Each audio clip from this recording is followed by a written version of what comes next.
आने वाले 60 मिनट में हम लोग एक अच्छा घर अच्छे लोगों को कैसा दे सकते हैं और हमारा घर कैसा फ्री कर सकते हैं, इसमें से आपको समझ में आएगा। जो प्लान है, प्रेजेंटेशन है, हमारा बिजनेस का मॉड्यूल है, ये तो हम लोग ऊपर में डिस्कस करेंगे। अभी हम लोग हमारा टाइम यहाँ वेस्ट नहीं करेंगे, हम लोग सर को सुनेंगे। ओके, सो जोरदार तालियों से सर का स्वागत करेंगे फिर एक बार। और ये सेशन होने के बाद जिनको फोटोग्राफ निकालना है ऊपर आएगा, एक एक टीम लीडर आएगा। उसके बाद जितने लोग हैं 50 लोग सर रहेंगे यहाँ, मैं रहूँगा, लेडीज लोग रहेंगी और जेंट्स लोग रहेंगे। पूरा का पूरा लोग बिठाने का कोशिश करेंगे। एक ग्रुप का फोटो, अपने अपने टीम का फोटो ऐसा देखें, क्योंकि ये मेमोरियल है, मेमोरेबल है। ये कौन सा क्या बोलते हैं उसको, नहीं भूलने वाला, ये नहीं भूलने वाला पल है और ये हिस्टोरिकल पल है। ओके, सो मैं सबको रिक्वेस्ट करूंगा सर प्लीज स्टार्ट कीजिए। जोरदार तालियां होना चाहिए। ऐसा लग रहा है जैसे मैं किसी रिंग में जा रहा हूँ, फाइट कर रहा हूँ।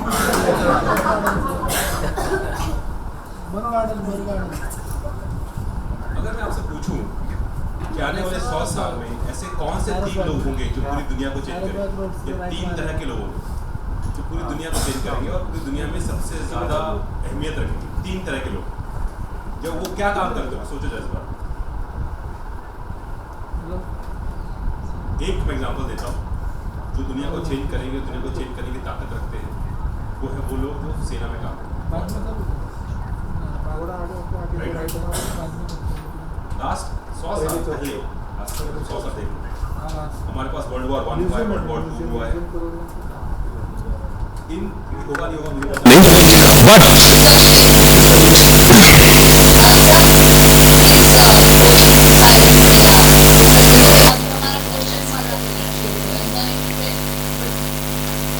क्या।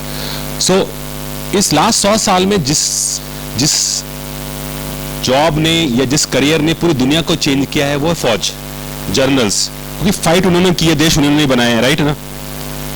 आगे भी जो आपके देश को बचाएगा वो कोई हो सकता है फौज का बंदा हो जिसकी वजह से हम बचेंगे, राइट है ना। और ये आज नहीं, पिछले 4000 साल में किसी भी कंट्री को बनाने, बिगाड़ने और उसको आगे ले जाने में जो सबसे इंपॉर्टेंट है वो है जनरल, जो फौजी है। ओके, बट प्रॉब्लम क्या है कि हम यहाँ फौजी तो है नहीं, तो हम तो कर नहीं सकते। आपके बच्चों को फौजी भेजोगे तो अलग स्टोरी है। दो और दूसरा नाम बताओ, दूसरा एरिया। हाँ,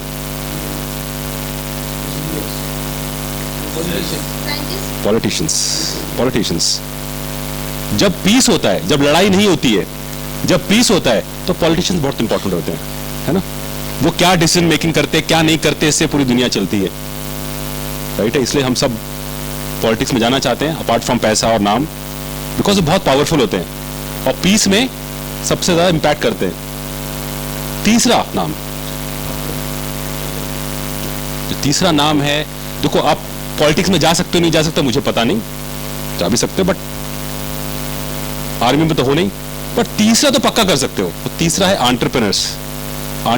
लास्ट 20 साल में जिन लोगों ने पूरी दुनिया को चेंज किया है वो कौन है? गूगल का फाउंडर, फेसबुक का फाउंडर, टेस्ला का फाउंडर, इंडिया में देख लो Narayana Murthy, he is an entrepreneur, not engineer, entrepreneur.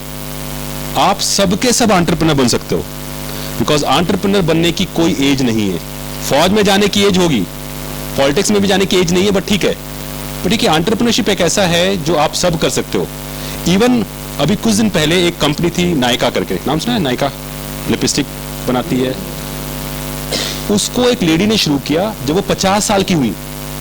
अभी उन्होंने आईपीओ लॉन्च किया है, वो इंडिया की सबसे रिचेस्ट लेडी है। तो ऐसा मत समझो कि सिर्फ लड़के ही कर सकते हैं, लड़कियां, औरतें भी कर सकती हैं। और यही सोच के मैंने आज से 25 साल पहले, 20 साल पहले अपनी जॉब छोड़ी, क्योंकि मैं पॉलिटिशियन नहीं बन सकता, आर्मी भी नहीं जा पाऊं। बट एक्चुअली मेरे फादर जो है वो आर्मी में है, मुझे मौका मिला दुनिया में घूमने का, देखने का। ओके, बट नहीं हुआ, नहीं गया मैं। पॉलिटिशियन बनना नहीं था तो एक ही चीज बनना था, क्या बनना था? एंटरप्रेन्योर, बिकॉज वही दुनिया में चेंज लाएंगे आगे। तो जब लड़ाई नहीं है, शांति है, तो जो एंटरप्रेन्योर है वही सोल्यूशन निकालता है, वही देखता है मैं आपके लिए क्या कर सकता हूं, राइट है ना। और उसी की तो आप वैल्यू देते हो।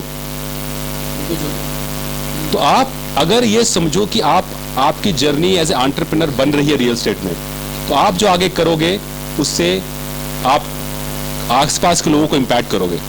आप छोटा सोचते हो, बड़ा सोचते हो, आप पे है। ठीक है, सो ये आपके एंटरप्रेन्योर बनने की जर्नी शुरू हुई। अभी आप कंसल्टेंट बनते हो, डेवलपर बनते हो, टेक्नोलॉजी कंपनी खोलते हो, कुछ बड़ा करते हो, आप पे डिपेंड करता है। और एंटरप्रेन्योर का जो सबसे बड़ा स्ट्रेंथ है, क्या स्ट्रेंथ है? हाँ, कोर्स, और उसके साथ साथ आत्मविश्वास। बट मुझे लगता है एंटरप्रेन्योर का जो सबसे इंपॉर्टेंट चीज है वो है उसका बिलीव कि मैं कर सकता हूं। क्योंकि अगर वो बिलीव नहीं हुआ तो 10 बार फेल हुआ, गया, निकल गया। आप टेस्ला के जो सीईओ हैं एलन मस्क, उनकी जो नई कंपनी है स्पेस एक्स, जो रॉकेट ऐसे छोड़ती है, मेरे को पता नहीं 30 बार फेल हुए होंगे। अभी कुछ दिन पहले उन्होंने सक्सेस किया, आज दुनिया में नाम है उनका। सो कोई वो सोच सकता है कि मैं एंटरप्रेन्योर बनूं, मुझे फेलियर होगा तो उससे मुझे नुकसान है। नुकसान है, बट आप एक स्टेप करीब पहुंच जाओगे बड़ा काम करने पे। दूसरी बार फेलियर हुआ और एक बार करीब स्टेप, बिना फेल हुए आप बड़े एंटरप्रेन्योर नहीं बन सकते। इवन जो बड़े डेवलपर्स हैं इंडिया में, उनको क्या लगता है, उन्होंने बहुत जल्दी शुरू कर दिया और बिल्ड नहीं। मैं एक डेवलपर से, कंपनी से बात कर रहा था और मुझे बताया कि वो कंपनी के जो ओनर थे वो एक सिविल इंजीनियर थे और उन्हें 25-30 साल पहले से सिविल इंजीनियर उन्हें कंस्ट्रक्शन किया और आज वो पुणे की सबसे बड़ी कंपनी है और उनके जो लड़के हैं और पोते हैं सब लगे हुए बिजनेस में। बट वो एफर्ट किसने किया?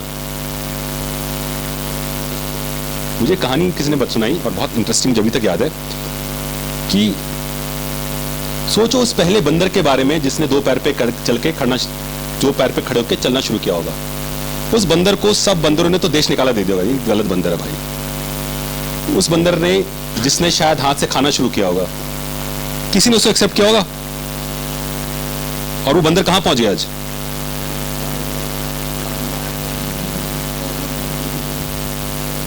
आप जब भी कोई ऐसी नई चीज करते हो, जब भी कुछ नया सोचने की कोशिश करते हो, लोग आपको पीछे खींचेंगे ही, बाय नेचर है। अब ये आपकी जिद है, आप कितना पैर पे खड़ा होकर करना चाहते हो। ओके, शायद आज से लाखों साल पहले उस बंदर ने दूसरे बंदरों की बात सुननी होती तो क्या होता? हम बंदर ही होते, शायद ना होते। ओके, सो इसलिए हम जो कोशिश कर रहे हैं नई चीज लेने की, डिफरेंट होने की, ये आपको कंटिन्यू करना पड़ेगा और ये बिलीव रखना पड़ेगा कि मैं भी कर सकता हूं, चाहे वो लड़का हो या लड़की हो। मेरे इस एंडेवर में लोग बोलते हैं अब क्या कर रहे हो, कोई फायदा नहीं है, अब डेवलपर थे, अब ये थे। मेरा रीजन है, मैं क्यों करना चाहता हूं। तो आपको भी एंटरप्रेन्योर बनने का रीजन खोजना पड़ेगा। वो रीजन अगर आपके पास हो गया, सक्सेस भले लेट आएगी बट आएगी जरूर।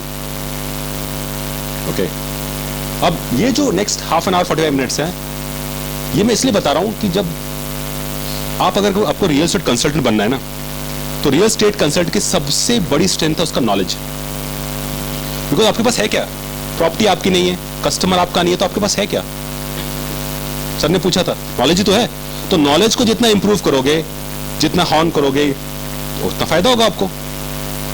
अगर आपको लगता है कि मेरी अभी आज मैं जैसा हूं, मेरे पास सारी नॉलेज है, तो गलती किसकी है? आपकी है।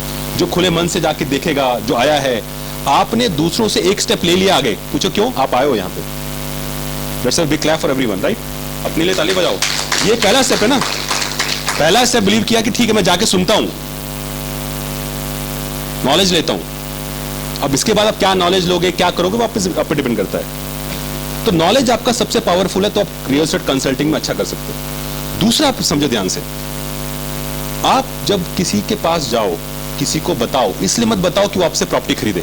एक बात मैं बहुत क्लियर करना चाहता हूं, आप इसलिए बताओ कि आप जेन्युइनली चाहते हो कि वो आदमी अच्छी प्रॉपर्टी खरीदे, उसका फायदा हो। क्या हो? आप बिलीव नहीं करोगे, अगर ऐसा मेंटालिटी रहा, लोग आपके पास खुद आएंगे।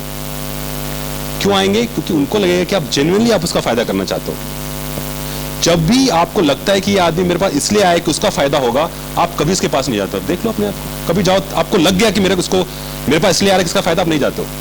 आप हमेशा उस इंसान के पास जाओगे जो जेन्युइनली आपकी हेल्प करता है। तो as a real estate consultant एक कसम खा लो आज, अगर बनना है आपको, तो कि मैं जो नॉलेज ले रहा हूं मैं सबको दूंगा और इस तरीके से दूंगा कि उसका फायदा हो। उसका फायदा होगा और कल आएगा आपके पास। और यही ये नॉलेज, ये जो नॉलेज आप लोगे, आप बताओ दूसरों को, हेल्प करो दूसरों को। हेल्प करते करते भले 3, 4, 5 मिनट लगेंगे, बट ये लोग फिर आपके पास वापस आना शुरू कर देंगे, बिकॉज आपकी नॉलेज ही दोस्तों को अट्रैक्ट करेगी। मैं जो आपसे बात कर रहा हूं, पक्का हो सकता है कि कल मुझसे कोई आके मिले, सर मुझे थोड़ा और जानकारी है। वो इसलिए क्योंकि नॉलेज इंप्रेशन देता है, और नॉलेजेबल लोगों के पास लोग रहना चाहते हैं, लोग अटैच होना चाहते हैं, राइट है। तो ये रियल एस्टेट प्रेजेंटेशन हमने आज भी नहीं, 10 साल पहले, 5-7 साल पहले बनाई थी, और उसको मैंने चेंज नहीं किया।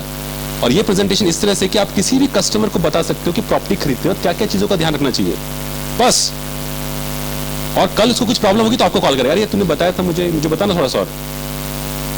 ये अगर आपके पास हुआ ना, तो समझ लो लोग आपके पास आते जाएंगे, ठीक है। तो ये है कंज्यूमर, तो ये जो है कंज्यूमर अवेयरनेस, पहला पीछे जाइए, पीछे, ऊपर वाला, पीछे, और पीछे, और पीछे, और पीछे। तो ये कंज्यूमर अवेयरनेस प्रोग्राम। अब अपने आप को कंज्यूमर की तरह सोचो, अब डेवलपर की तरह मत सोचो, कंसल्टेंट की तरह, कंज्यूमर की तरह सोचो। और कंज्यूमर की तरह सोचो कि मैं जब प्रॉपर्टी खरीदने जाऊंगा तो मुझे क्या क्या चीजों की जानकारी चाहिए, और वो जानकारी दिमाग में बिठाओ, बिकॉज कल को तुम आपसे पूछता है तो आपको वैसे उसको बताना है, वैसे उसको हेल्प करना है। ओके, ये आपको हेल्प कर सकती है आगे प्रॉपर्टी खरीदने में, आपको खुद को किसी को कंसल्ट करने में और अच्छा कंसल्टेंट बनने में। नेक्स्ट, सो हम नेक्स्ट तो हम नेक्स्ट अभी हम प्रोजेक्ट इंफॉर्मेशन के बारे में। आप जब भी देखो, आज जो घर है वो 2 तरीकों से ले सकते हो आप। एक, खुद की जमीन खरीदो और घर बांधो, दूसरा किसी डेवलपर के पास जाके अपना घर खरीदो। पहला जो है खुद का घर बांधना, ये आज डिफिकल्ट हो गया है, लैंड खरीदना, फिर उस पर काम करना। ओके, और अगर किसी को खुद का घर बांधना है तो शायद वो आपके पास ना आए, बट अगर उसको किसी जगह घर खरीदना है तो आपके पास आएगा। तो आप कैसे पता करोगे किसी प्रोजेक्ट के बारे में कि अच्छा है, बेकार है, क्या देखना चाहिए उसके अंदर? ओके, तो कोई भी प्रोजेक्ट जिसमें कि 10 फ्लैट, 50 फ्लैट, 100 फ्लैट हैं, आप उसके इंफॉर्मेशन को पढ़ना सीखो, ताकि कोई आपसे पूछे कि अच्छा मुझे इस प्रोजेक्ट में लेना चाहिए कि नहीं लेना चाहिए, आप बोलो मैं एक दिन में बताता हूं आपको। जब एक दिन में क्या बताओगे, ये पढ़ो, देखो, और फिर बताओ ये ऐसा करना है। और अच्छी बात ये है कि आज सब कुछ ऑनलाइन मिलेगा आपको, है ना। तो आपको थोड़ा सा ऑनलाइन टेक्नोलॉजी आनी चाहिए, गूगल सर्च आना चाहिए, और आप जाके देखो। तो जब भी आप किसी प्रोजेक्ट के बारे में जानते हो तो सबसे पहले आप उसके डेवलपर के वेबसाइट पे जाके उसका रिव्यू, डेवलपर की वेबसाइट पे जाओ, उसका पूरा इंफॉर्मेशन निकालो और उसका ऑनलाइन रिव्यू चेक करो। ऑनलाइन रिव्यू कैसे? गूगल में जाकर सर्च करो ऑनलाइन रिव्यू। आज इतना स्ट्रांग है कि कोई किसी कस्टमर को प्रॉब्लम होता है ऑनलाइन डाल देता है कि ये इससे नहीं लेने का। तो आपको एक बेसिक आइडिया मिल जाता है वो डेवलपर के बारे में। तो डेवलपर कुछ भी बोले, सुनो, ऑनलाइन रिव्यू ले लो उसका। अगर आपको किसी के बारे का रिव्यू मिला है तो समझ तो आएगी एक। ओके, इतना मैं जरूर जानता हूं कि 90% कस्टमर फालतू में नहीं बोलेगा किसी के बारे में, नहीं ना, जब तक कोई तकलीफ नहीं देगा उसको, राइट। तो रिव्यू और वेबसाइट पे जाना, वेबसाइट पढ़ना और रिव्यू देखना, ये आपको आना चाहिए। अगर ये आपको आता है तो काफी इंफॉर्मेशन आप कलेक्ट कर सकते हो और वही इंफॉर्मेशन आप बता सकते हो किसी को। प्रोजेक्ट में आपको, अगर आप प्रोजेक्ट पे, सपोज कोई प्रोजेक्ट है आप देखना चाहते हो, तो आपको एक फोकस करना है quality of construction of the completed project. अभी प्रॉब्लम क्या होता है, बहुत सारे जो डेवलपर्स हैं वो प्रोजेक्ट बनाते ही नहीं है, खाली जमीन पे बेचते हैं, राइट ना। वहां पे आपका प्रॉब्लम होता है कंस्ट्रक्शन क्वालिटी कैसे देखो। तो एग्जांपल, आप उसके पुराने प्रोजेक्ट पे जाके देखो, सिंपल। कोई भी नियरेस्ट प्रोजेक्ट पे जाके उसका घर देखो कि 5 साल 6 साल चला है कि नहीं चला है। ओके, और उसका अंडरस्टैंडिंग लेके आप समझ सकते हो कि आने वाला घर कैसे बनाएगा। वो अगर पुराना घर अगर बेकार है, अच्छी क्वालिटी नहीं है, आप कैसे एक्सपेक्ट करोगे कि नया घर अच्छा होगा। तो बहुत बार जब आप डेवलपर के बारे में देखते हो, उसके प्रोजेक्ट का इंफॉर्मेशन पता करो, वहां 2-3 विजिट मारो, कैसा प्रॉपर्टी बनाया उसने, देखो बिल्डिंग, आपको अच्छी क्वालिटी।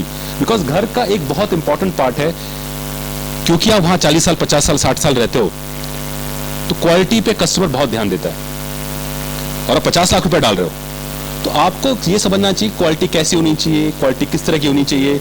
इसके बारे में अगर आप थोड़ा पढ़ाई करते हो और कस्टमर को बता सकते हो थोड़ा टेक्निकल टर्म में, तो आपके लिए बहुत अच्छी बात है। ओके, जो हम पढ़ाते हैं लोगों को, बट ये आपको जानना चाहिए, ठीक है। दूसरा, अगर आपको प्रोजेक्ट के बारे में अगर जानना है और अगर कोई दूसरा प्रोजेक्ट है तो उसमें रह रहे हैं, उससे पूछो कि कैसा प्रोजेक्ट बनाया, कुछ प्रॉब्लम हो रही है क्या। इससे आपको उस डेवलपर के बारे में काफी अच्छी जानकारी मिल जाएगी। तो एक रियल एस्टेट कंसल्टेंट, अगर आप किसी एरिया में हो, एग्जाम्पल के लिए कातरज में कोई रहता है, कातरज है, कातरज का 5 किलोमीटर में हर प्रोजेक्ट में जो नया आ रहा है आप ये ऑटोमेटिक करके रखो उसको, कैसा क्वालिटी कंस्ट्रक्शन है, कैसा डेवलपर है, क्या फीडबैक है, और कल कोई आपसे पूछने आता है आप वही बताओ। 100% ये एफर्ट कस्टमर नहीं लेने वाला, कौन करेगा, कौन समझेगा? आपने एफर्ट लिया है ना, तो आपकी वैल्यू हमेशा बनती रहेगी, राइट है। और अगर आप खुद खरीदना चाहते हो, ये करोगे तो आपको भी अच्छे से इंफॉर्मेशन आएगा। प्रोजेक्ट इंफॉर्मेशन के साथ साथ आपके पास होना चाहिए लोकेशन मैप, किधर है वो। तो गूगल में आजकल सब लोकेशन मिलता है, वो हमेशा टैग पे रखने का, किधर लोकेशन, साइट विजिट करते हुए। आपको प्रोजेक्ट लेआउट समझ में आना चाहिए। तो प्रोजेक्ट लेआउट का मतलब होता है कि प्लान क्या है, ओके, बिल्डिंग कहाँ बनी है, एक्सेस रोड किधर से है, कहाँ से क्या आ रहा है, ये आपको इसकी बेसिक जानकारी होनी चाहिए, वो मैं आगे बताऊंगा। तो प्रोजेक्ट लेआउट को पढ़ना, प्रोजेक्ट लेआउट को किसी को सिखाना, ये बेसिक रिक्वायरमेंट है अगर आपको रियल एस्टेट कंसल्टेंट बनना है, ओके। और अगर आप, और इसका सबसे अच्छा तरीका बताऊं क्या है, आप 5 साइट विजिट कर लो, आपको सेल्स वाला पूरा बता देगा कि ये होता है, ऐसा होता है, इस तरह से बनता है। तो आपको पढ़ने की जरूरत नहीं है, 5 साइट पे बस कस्टमर बनकर आप चले जाओ, पूरी जानकारी आपको मिल जाएगी। साइट दिखाते कैसे, पूछते कैसे, बताते कैसे, यही आपका ट्रेनिंग है, ठीक है। और अगर आपको एक बार समझ में आ गया और आपसे कोई पूछता है तो आप प्रॉपर बता सकते हो उसको। तो आपकी ट्रेनिंग है site visit as a customer, और इसीलिए आज का कस्टमर आपसे ज्यादा स्ट्रांग है, अच्छा है, मतलब समझदार है। क्यों समझदार है? क्योंकि 10 फ्लैट बेच के आता है, आपकी नॉलेज उससे कम रहेगी तो बोले यार मैं क्यों जाऊं उसके पास। अभी कोई डॉक्टर के पास जाओगे तो क्या एक्सपेक्टेशन आपकी कि भाई ऐसी कुछ चीजें करे जो मेरे को नॉलेज में नहीं है। अगर मुझे सरदर्द की दवाई लेनी है तो मैं क्यों जाऊं डॉक्टर के पास। तो इसलिए अगर कंसल्टेंट आपके पास आता है या कोई भी आपसे पूछने आता है, उसकी अंडरस्टैंडिंग होनी चाहिए कि आपकी नॉलेज उससे सुपीरियर होनी चाहिए। अगर वो 5 प्रोजेक्ट पे जा सकता है, आप 15 प्रोजेक्ट पे जाओ, तभी आप उसको एक ज्यादा वैल्यू क्रिएट कर सकते हो। इलेवेशन प्लान क्या होता है, फ्लोर प्लान क्या होता है, वो बताऊंगा मैं आगे। अम्यूनिटीज मतलब आप सोसाइटी में रहते हो सबके सब, अम्यूनिटीज मतलब आप चिल्ड्रंस प्ले एरिया क्या दे रहे हैं, क्या नहीं दे रहे हैं, इन सब की जानकारी आपको होनी चाहिए। और स्पेसिफिकेशंस, टाइल किस तरह का है, तो ये आपको ब्रोशर मिल जाएगा, ओके। तो अगर आप किसी भी डेवलपर के पास ब्रोशर लेके आते हैं और खुद सेल्फ स्टडी करते हैं तो उतनी नॉलेज आपके पास हो जाएगी जिससे कि आपको पूरी इंफॉर्मेशन मिल जाए। तो अभी किसी साइट पे जाओ तो ब्रोशर पक्का लेके आओ, और अगर साइट पे नहीं देते तो वेबसाइट ऑनलाइन जाओ, ऑनलाइन में उसका ब्रोशर मिलता है, डाउनलोड कर लो, उसको स्टडी करो, ठीक है। कैसे करना है हम बताते हैं नेक्स्ट। और हाँ, रेरा नंबर, रेरा महाराष्ट्र ने क्या किया है, आप अगर किसी प्रोजेक्ट के बारे में कुछ भी जानना चाहते हो तो महारेरा की वेबसाइट है, महारेरा गवर्नमेंट डॉट, वहां पे एक लिंक है जिसमें आप उस प्रोजेक्ट का इंफॉर्मेशन नंबर डालोगे अगर, तो उस प्रोजेक्ट का पूरा इंफॉर्मेशन मिल जाएगा। यहाँ नेट नहीं है, उस प्रोजेक्ट में कितना सेल हुआ है, नहीं हुआ है, क्या एरिया है, नहीं एरिया है, ये सब मालूम चल जाता है, पूरी ट्रांसपेरेंसी है। अब मैं क्यों बता रहा हूं, क्योंकि कस्टमर ये कभी नहीं करेगा, बट अगर आपने करके दे दिया तो क्या लगेगा कि आपको पता है इन्फॉर्मेशन का। पता कैसे, क्योंकि रेरा ने सारा ऑनलाइन कर दिया है, सब इंफॉर्मेशन वहां पे आपको मिल जाएगा। नाउ लीगल वाले तो हैं बैठे, बट कुछ बेसिक चीजें जो हैं आपको लीगल में मालूम होनी चाहिए, बेसिक चीजें, आपको लॉयर नहीं होने की जरूरत है, बट बेसिक चीजें मालूम होनी चाहिए, ओके। जैसे सर ने मुझे बोला कि अगर आप एक लैंड खरीदते हो तो लैंड का जो बेसिक डॉक्यूमेंट है, यहाँ 7/12 बोलते हैं ना, या खाता सर्टिफिकेट, जहां पे ये लिखा होता है कि लास्ट 20-25 साल से किसको लैंड गई है, कौन सी लैंड है, किस तरह की लैंड है। तो आपको अगर लैंड के बारे में पता करना है तो 712 एक्सट्रैक्ट एक ही बहुत इंपॉर्टेंट डॉक्यूमेंट है जो आप रजिस्ट्रार ऑफिस से निकाल सकते हैं, या जो बेच रहा है उसको बोलो कि सर आप मुझे दिखा दो, है ना। उसमें आपको ओनर कौन है दिखेगा, प्रॉपर्टी कैसी है ये दिखाई देगा, किसने लोन लिया है नहीं लिया है ये भी दिखाई देता है बहुत बार, राइट है। और ये डॉक्यूमेंट आप किसी प्रॉपर्टी लॉयर को बोलोगे तो आपको निकाल के दे सकता है, बेसिक। उसके बाद होता है लैंड यूजर सर्टिफिकेट, कि लैंड किस लिए यूज करेंगे, मतलब खेती के लिए यूज हो रहा है, कमर्शियल हो रहा है, उसको ट्रांसफर कर सकते हैं कि नहीं कर सकते, तो ये सर्टिफिकेट की जानकारी होनी चाहिए। अगर वो बोलता है नहीं मेरा लैंड कन्वर्ट हो सकता है तो सर्टिफिकेट गवर्नमेंट देनी चाहिए, तो लैंड यूज सर्टिफिकेट होता है। उसके बाद हाउसिंग प्लान अप्रूवल, तो बेसिकली अगर आप डेवलपर है तो ये प्लान पहले से आप अप्रूव करते हो, अगर आप खुद का घर बना रहे हो तो आपको म्युनिसिपल पार्टी से अप्रूवल लेना पड़ता है। Master plan, currently master plan अगर आप एक ही घर बना रहे हो तो जो आर्किटेक्ट आपको प्लान देता है आप उसी को मास्टर प्लान समझो, और डेवलपर के पास आर्किटेक्ट का प्लान रहता है। इनक्यूबेंसी सर्टिफिकेट, ये बेसिकली टेक्निकल टर्म है जिसमें ये बताते हैं कि आपके प्रॉपर्टी पे कोई लोन नहीं है और ना आपने किसी से लोन लिया है। अब अगर सपोज आपने प्रॉपर्टी खरीदी और किसी बैंक ने उस पर लोन दिया हुआ है और आपने प्रॉपर्टी खरीद ली तो बैंक केस कर देगा आप पे और प्रॉपर्टी रोक देगा, और बहुत सारा टाइम होता है। एग्जाम्पल, सपोज किसी डेवलपर ने आपको एक ही प्रॉपर्टी 2 बार बेच दी, प्रॉब्लम क्या है, पहली प्रॉपर्टी से लोन उठाया, आपको बेच दी, फिर लोन उठाया, तो इसीलिए गवर्नमेंट ने निकाला है कि एक सर्टिफिकेट दिया जाएगा जिससे कि ये मेक श्योर किया जाए कि आपकी प्रॉपर्टी पे कोई भी लोन नहीं है। और एक बहुत अच्छी बात बताऊं, मैं अभी कुछ दिन पहले मैंने देखा कि महारेरा में हर डेवलपर को कंपलसरी हो गया है, गवर्नमेंट ने एक प्लेटफॉर्म बनाया है, आपको वहां से सर्टिफिकेट लेना पड़ता है। अगर आपने वहां से सर्टिफिकेट लिया, उसका मतलब है कि आपकी लैंड पे कोई लोन नहीं है, और इसमें पूरे बैंक इन्वॉल्व होते हैं। पहले सर्टिफिकेट नहीं था, अभी लॉन्च हुआ है। ओके, ये आपको डालना जरूरी है अगर आप डेवलपर के मतलब आपको रेरा नंबर चाहिए कि भाई आप जो लैंड ले रहे हो, जिस पर प्रॉपर्टी बना के बेच रहे हो, उस पर कोई भी लोन नहीं है। और जब आप इंडिविजुअल प्रॉपर्टी लोगे तो भी आप देखो ये सर्टिफिकेट बेसिकली क्या कहते हैं, जो लैंड ओनर है वो अरेंज करके आपको देगा। टाइटल डीड बेसिकली जो आप एग्रीमेंट सेल डीड साइन करते हो, जिसपे लिखा होता है कि आप ओनर बन गए हो, वो होता है सेल डीड को भी कभी टाइटल डीड बोलते हैं। जब उसका आपका नाम यहाँ पे आ जाएगा तो उसके बाद यहाँ चढ़ जाता है, समझा क्या?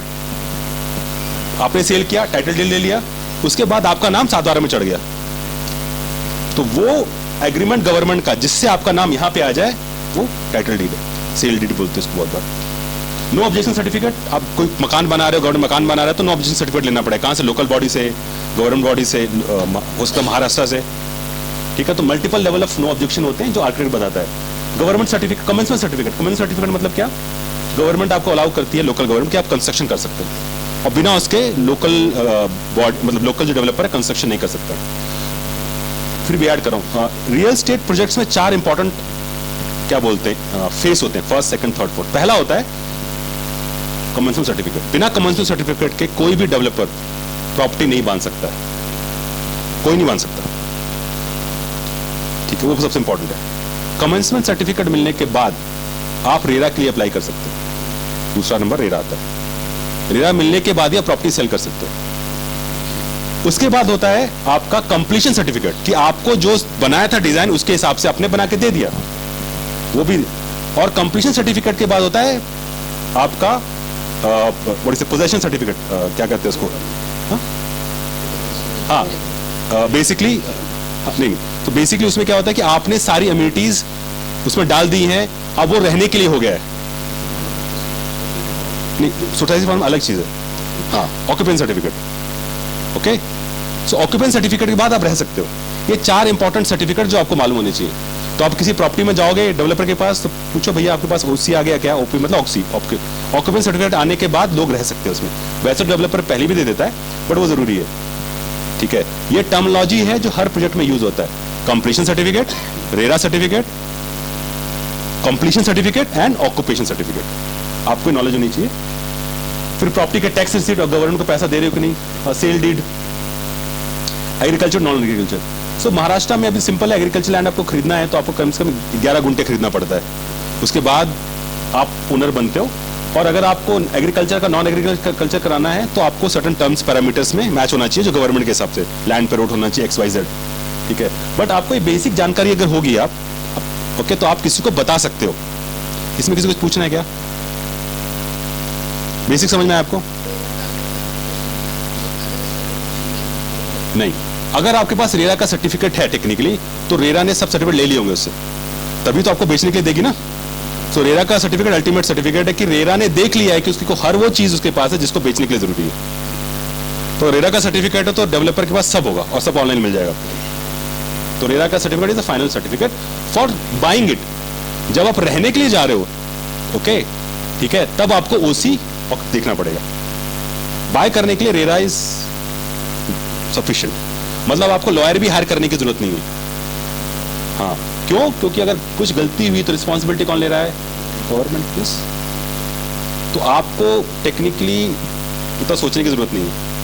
और उस रेरा डॉक्यूमेंट, रेरा वेबसाइट में आपको ये सारे डॉक्यूमेंट मिल जाएंगे, आपको डेवलपर से भी पूछने की जरूरत नहीं है, ये सब मिल जाएंगे। अगर मैं वेबसाइट में दिखा देता हूँ, सब डॉक्यूमेंट ऑनलाइन है, आप डाउनलोड कर दो वहां से, बस आपको डेवलपर को पूछने की जरूरत भी नहीं है। हाँ,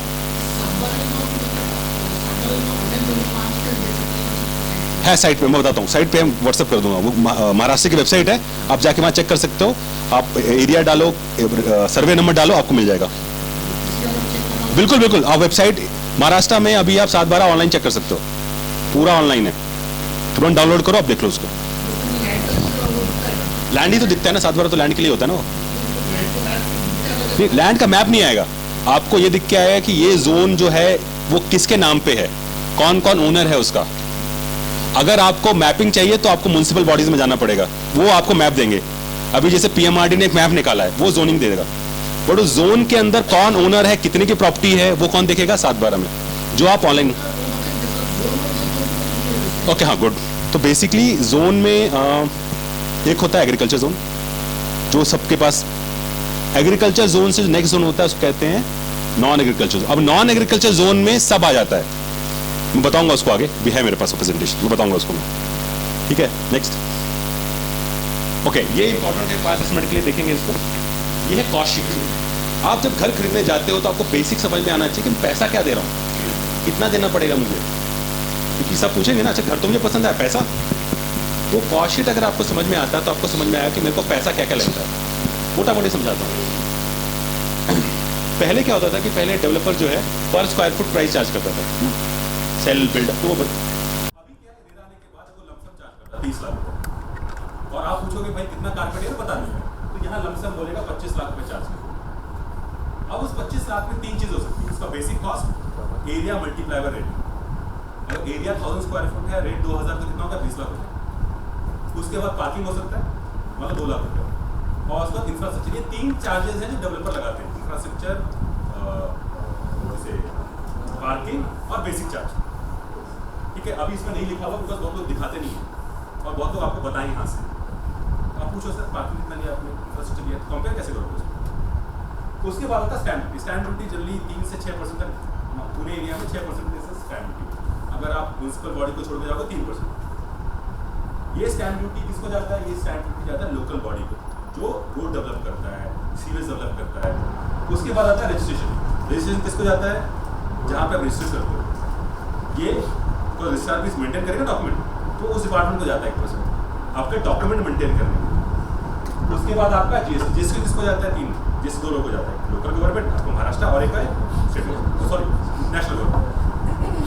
तो बेसिकली अगर आप देखोगे तो ऑलमोस्ट कितना हो गया, 17-18% का गवर्नमेंट। रियल एस्टेट में रूल है कि अगर आपका पोजेशन हो गया है और ओसी मिल गया तो आपको जीएसटी नहीं लगेगा। तो अगर आपको घर का प्राइस कम करना है तो आप ऐसी प्रॉपर्टी देखो जिसका पोजीशन है, तो उसमें आपको जीएसटी मिलेगा।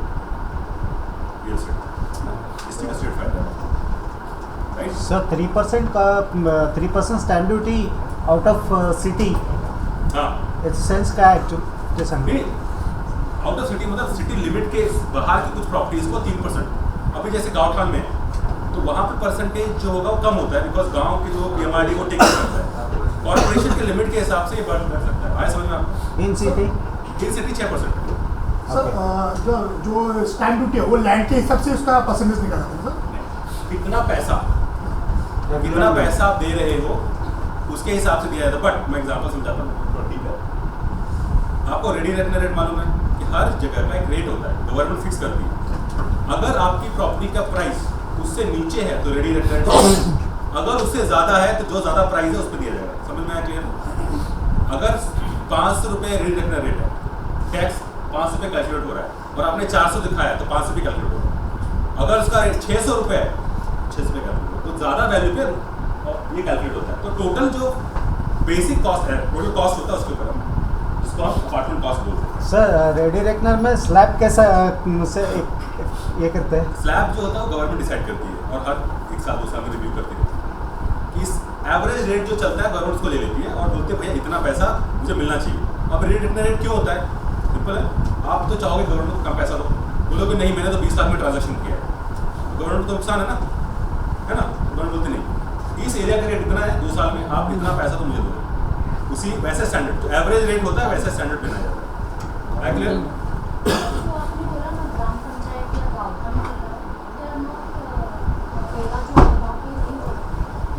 नहीं मतलब मैं एग्जांपल बोल रहा हूँ, गवर्नमेंट मतलब डिफरेंट म्युनिसिपल बॉडीज का अलग टैक्स सिस्टम हो सकता है, ठीक है।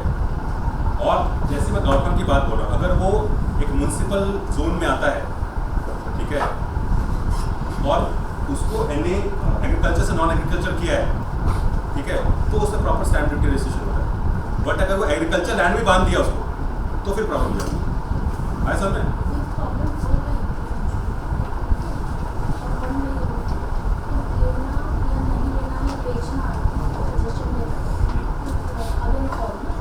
बेसिकली आप सोचो कि आपकी ज़मीन है जो गाँव में आती है 1000 घंटे 1000 आपने उसमें ज़मीन बना दी ठीक है, मतलब हाँ फ्लैट बना दी। अब जो खरीदेगा इसको, ठीक है, अगर आप प्रॉपर्टी ट्रांसफ़र कर सकते हो तो आप कर सकते हो, बट लीगली फिर पॉसिबल नहीं है। डेवलपर के लिए बहुत ज़रूरी है कि जो भी आप घर बनाओ वो लीगली अप्रूव्ड हो, और लीगली अप्रूव होने के बाद आप उसको ट्रांजैक्शन कर सकते हो। तो ये जो लॉ है वो जोग्राफी वाइज भी चेंज हो जाता है, एरिया वाइज भी चेंज हो जाता है, ठीक है। शायद पूरे के लिए बता रहा हूँ, 100 किलोमीटर बाद पूछा हो, ऐसा हो सकता है, ठीक है। आपको ये मेक श्योर करना है। सिंपल एग्जांपल, पहले हुआ था क्या कुछ ऐसा, किसी ने ट्रांजैक्शन किया है किसी ने, टेक्निकली आप भी कर सकते हो, ऐसा अप्रूव नहीं है ना वही तो इलीगल। आप कैसे देखोगे? गवर्नमेंट का स्टैम्प होना चाहिए ना, आपने मकान बनाया, आप भी अपना मकान बनाते हो 1 BHK, तो आपको अप्रूवल लेना पड़ता है। अगर अप्रूवल है आपके पास तो आप लीगली बना रहे हो, आप बिना अप्रूवल के बना देते हो, बहुत होता है, ठीक है। तो आगे जाके या तो गवर्नमेंट रेगुलराइज करे, भैया इसको रेगुलराइज कर दो, एल्स तोड़ के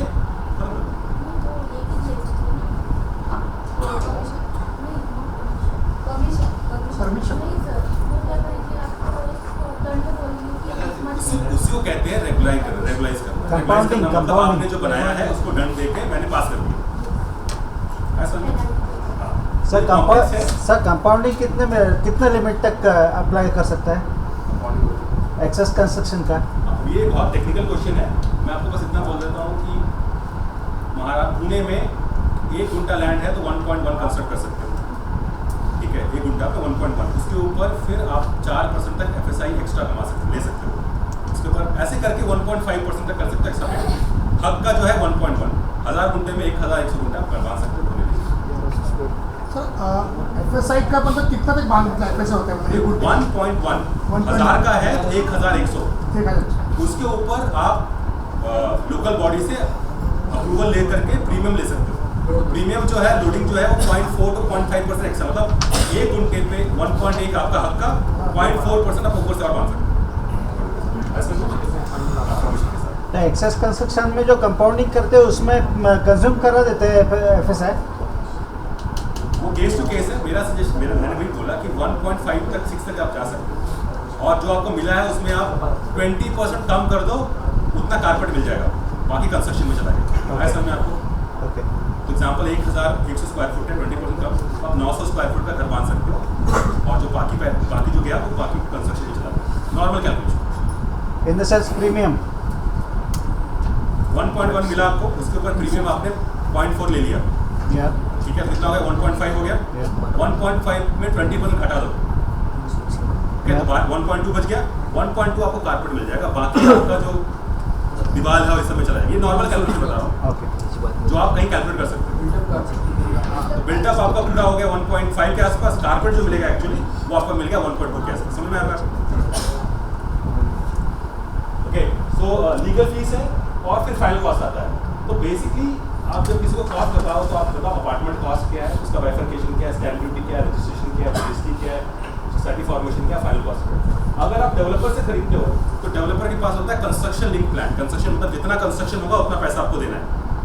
तो अभी रेरा में आप ये बोला गया है कि आप 10% से ज़्यादा पैसा बिना रजिस्ट्रेशन के नहीं दे सकते, उससे ज़्यादा मांगते हो तो आप रेरा के पास जा सकते हो, ऐसा रेरा में है, ठीक है। उसके बाद जैसे जैसे आपका कंस्ट्रक्शन होगा आपको वैसे वैसे पैसा देना पड़ेगा, ऐसा नहीं। तो कंस्ट्रक्शन लिंक प्लान के हिसाब से आपको डेवलपर बोलता है देखो ये आपका प्लान है, 2 साल में 3 साल में बिल्डिंग बनेगी और वैसा वैसा आप उसको देते रहोगे, ठीक है। आप यहाँ लोन लेके दो और ये अपने पॉकेट से दो, और उसके बाद टर्म्स एंड कंडीशन होगी कि कितने दिन में आपको बुकिंग करनी है, अगर नहीं की तो क्या टैक्स होगा। इस तरीके से कॉस्ट बनाई जाती है, और आपको कॉस्ट पढ़ना आना चाहिए, ठीक है। इसमें कुछ समझ में नहीं आता, बताओ कॉस्ट शीट में होगा उसका टोटल कॉस्ट, कैसे पैसा देना है और क्या टर्म्स एंड कंडीशन, 3 पार्ट में होता है, ठीक है। आपका फोकस तीनों पे होना चाहिए।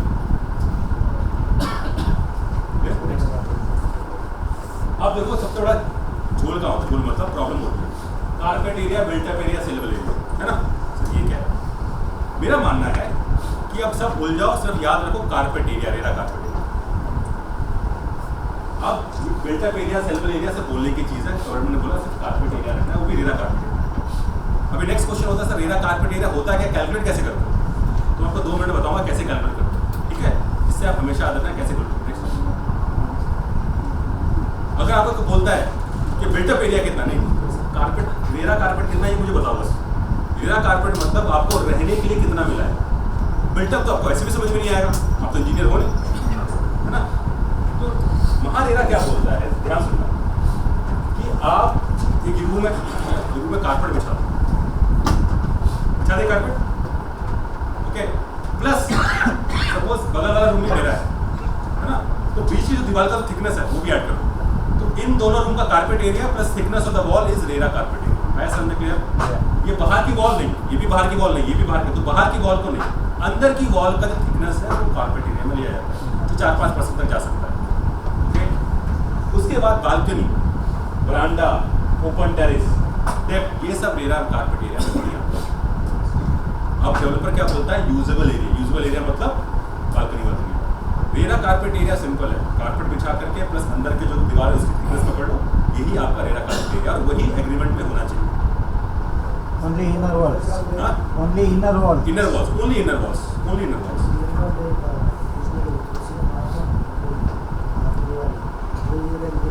नहीं, मैं बता रहा हूँ ये रेरा का है। बाथरूम एक्चुअली आर्किटेक्ट ने मेरे को यही बताया था कि जो बालकनीज है और ये जो अब आपका वो एक्चुअली इसमें एरिया में इसमें गिरता है, नहीं, कारपेट में आता बोले। मैं आपको बता रहा हूँ रेरा कारपेट एरिया जो गवर्नमेंट का कारपेट एरिया है, ये मैं नहीं बोल रहा हूँ, गवर्नमेंट का है, इसलिए कोई भी आप कुछ बोलता है सुनना नहीं, बोलो आप दिखाओ, वो दिखाओ, ये गवर्नमेंट का बोला, मैं प्रिंट दे दूंगा, प्रिंट लेके जाओ, बोलो सर गवर्नमेंट का क्या कहते हैं सिक्का है इसके ऊपर, मैं थोड़ी बताओ जो अपन जिसमें रहते हैं वही कारपेट एरिया, तो बाहर का जिसमें वो नहीं, जो हम रहते हैं प्लस दीवार जो आपका अंदर का थिकनेस ऑफ द वॉल वही आपका कारपेट एरिया है। बालकनी टॉयलेट बाथरूम भी आता है ना, वो भी आपके घर के अंदर हिस्सा है ना, बालकनी नहीं आता, बरामदा नहीं आता, बालकनी नहीं, ओपन टेरेस नहीं, कुछ नहीं, दीवार भी आ जाता है, वो भी नहीं आया समझ में क्लियर? अगर कोई बोलता है तो गलत बोलता है, ये गवर्नमेंट का लॉ है, आप डाउनलोड कर सकते हो।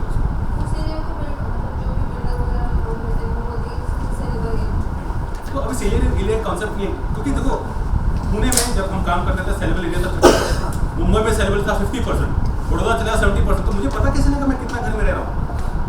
तो इसी को कम करने के लिए बिल्कुल सिंपल कॉन्सेप्ट है कि रेरा कारपेट एरिया स्टैंडर्ड है अक्रॉस इंडिया, पुणे में नहीं, पूरे इंडिया में सेम है, कहीं भी चले जाओ। सर हमारा कंसेप्ट एंड डिमांड यही रहेगा कि रेरा कारपेट दो बस। रेरा कारपेट बताओ, ओके, बताओ कितना है, उतना का ही पैसा देना है। And question on complete project. आपको जो डेवलपर बोलेगा उतना पे करना पड़ेगा, बट कितना कारपेट दे रहा है ये आपकी जिम्मेदारी पता करना, समझ में आया क्या? वो 50 लाख मांगे, आप नहीं देगा, कोई प्रॉब्लम मत दे, बट अगर देगा तो आपको ये आपका हक बनता है कि कितना रेरा कारपेट एरिया मेरा, बिकॉज भाई एग्रीमेंट में लिखेगा। आप पूछोगे सर ये इंपॉर्टेंट क्यों है? इंपॉर्टेंट इसलिए है कि अगर आप 2 घर खरीद रहे हो तो कंपेयर कैसे करोगे उसको, कैसे कंपेयर करोगे? कितने का रेरा कारपेट एरिया, तभी तो पर स्क्वायर फुट प्राइस आएगा ना, तभी समझ में आया कि मैं यहाँ पर स्क्वायर फुट ज़्यादा दे रहा हूँ, कम दे रहा हूँ, क्योंकि कल घर बेचोगे तो लोग तो देखेंगे ना आपने कितना बड़ा घर खरीदा है। आप समझे इस बात? तो प्रोजेक्ट को कंपेयर करने का सबसे बेस्ट तरीका है पर स्क्वायर फुट प्राइस, जब आपको रेरा कारपेट एरिया मालूम। सर हमारा क्वेश्चन ये रहेगा कि ओप्रो में कंप्लीट पार्ट ऑफ कंस्ट्रक्शन इसी के ऊपर हम फोकस करेंगे। ओप्रो में हाँ नहीं, मुझे नहीं पता सर पता नहीं। 90% प्लस कंप्लीट है, उस पे हम हाँ, तो रेरा सैंक्शन प्रॉपर्टीज है, रेरा सैंक्शन मतलब जो सेल कर सकते हो। Okay, RERA sanction property and running construction. और इंडिया में रेरा सैंक्शन प्रॉपर्टी ही आप सेल कर सकते हो और कुछ कर ही नहीं सकते। अगर आप सेल करते हो तो आपको पेनल्टी है भाई, आप कर ही नहीं सकते। गवर्नमेंट ये पेनल्टी देता है 10,000 रुपये पर डे के हिसाब से, अगर आप बिना रेरा रजिस्टर्ड प्रॉपर्टी बेचते हो।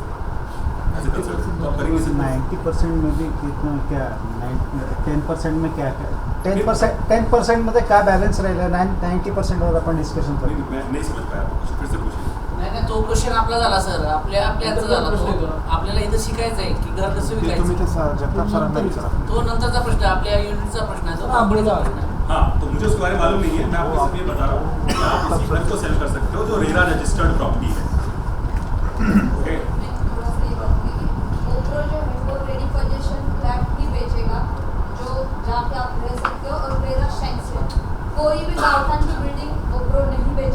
गॉड हॉल की बिल्डिंग है तो उसको रेरा नंबर मिलेगा नहीं। जिसको रेरा नंबर होगा वो डिफरेंट फेजेस में होगा, वो आपके चॉइस है कि आप किसको बेचना चाहते हो, वो तो आप पे है। फुल कंस्ट्रक्शन बेचना चाहते हो, ज़मीन पे बेचना चाहते हो, बट रेरा नंबर है तो आपको श्योरिटी है डेवलपर ठीक से टाइम पे देगा वो। ओके, अब जो कंस्ट्रक्टेड प्रॉपर्टी होगी हमेशा प्रीमियम मिलेगा, जो अंडर कंस्ट्रक्शन 2-3 साल में होगी नॉन प्रीमियम होगी, वो आपकी मार्केटिंग स्ट्रैटेजी।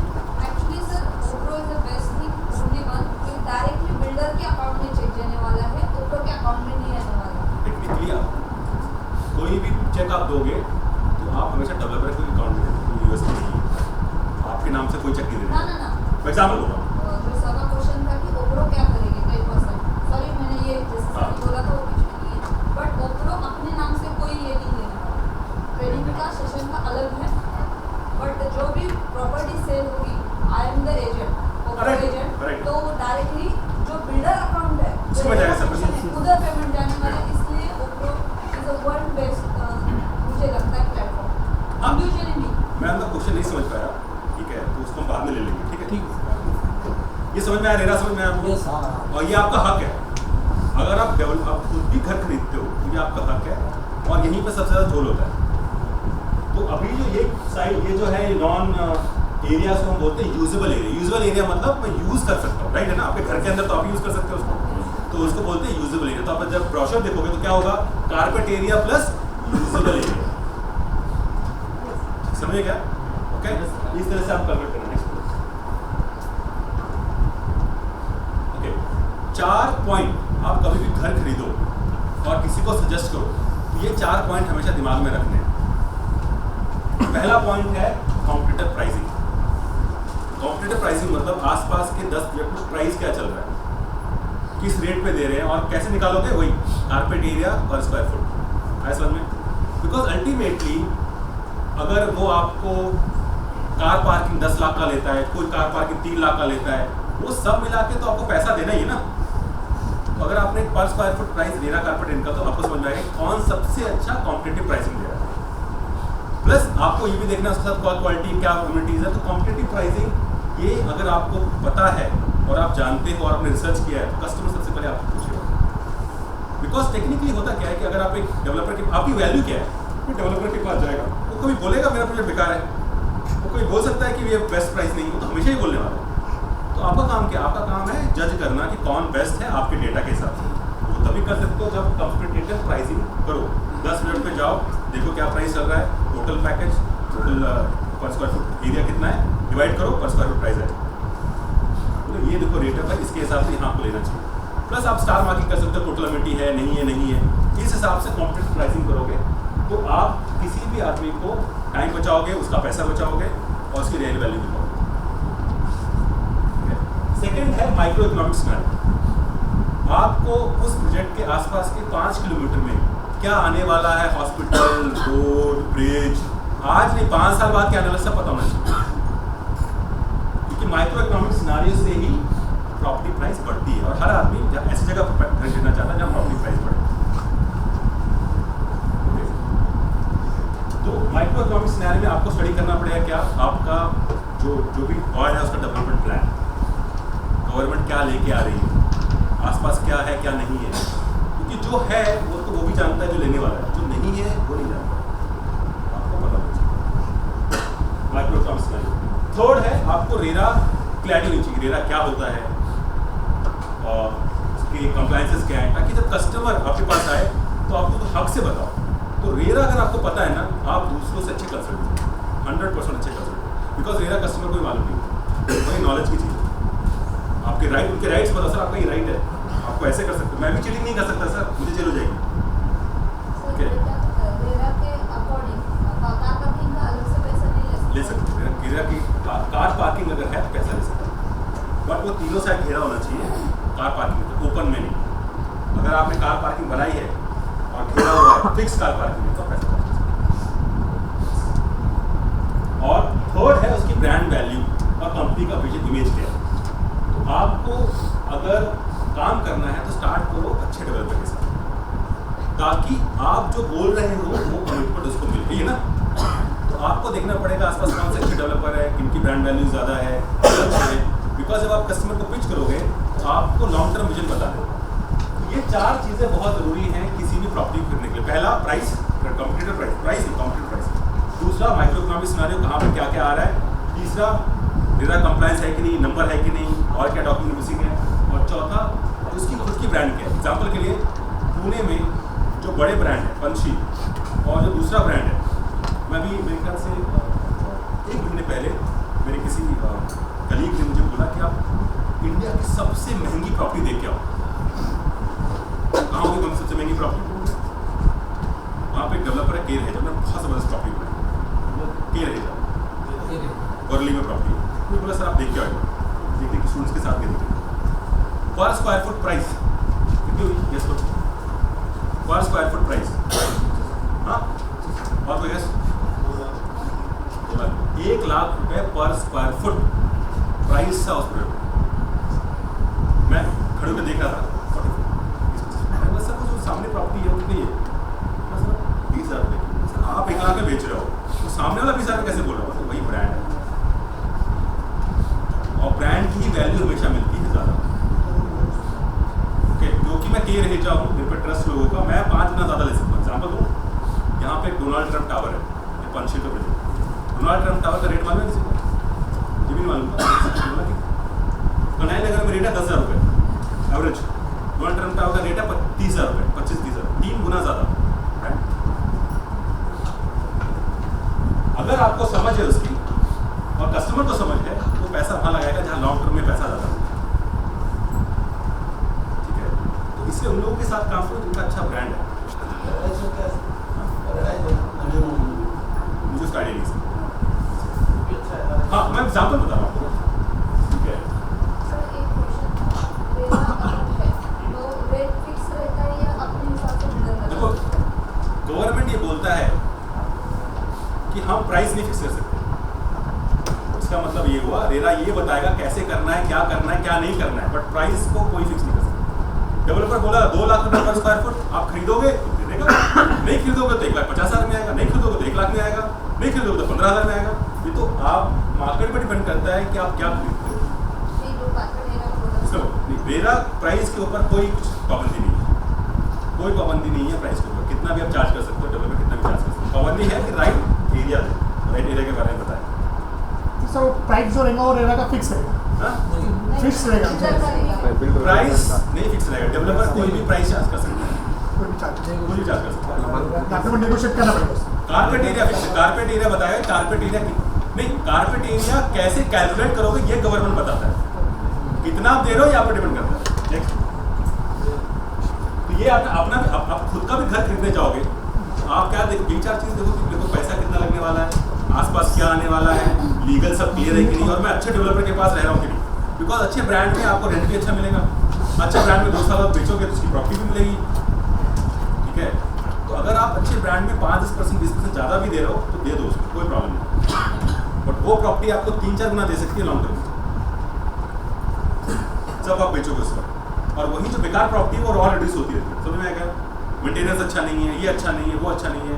हमारे खुद एक डेवलपर है जिसके साथ हमने काम किया था, आदमी प्रॉपर्टी को खरीदता नहीं है, तो 5 साल बाद तो और डिप्रीश हो जाती है ना।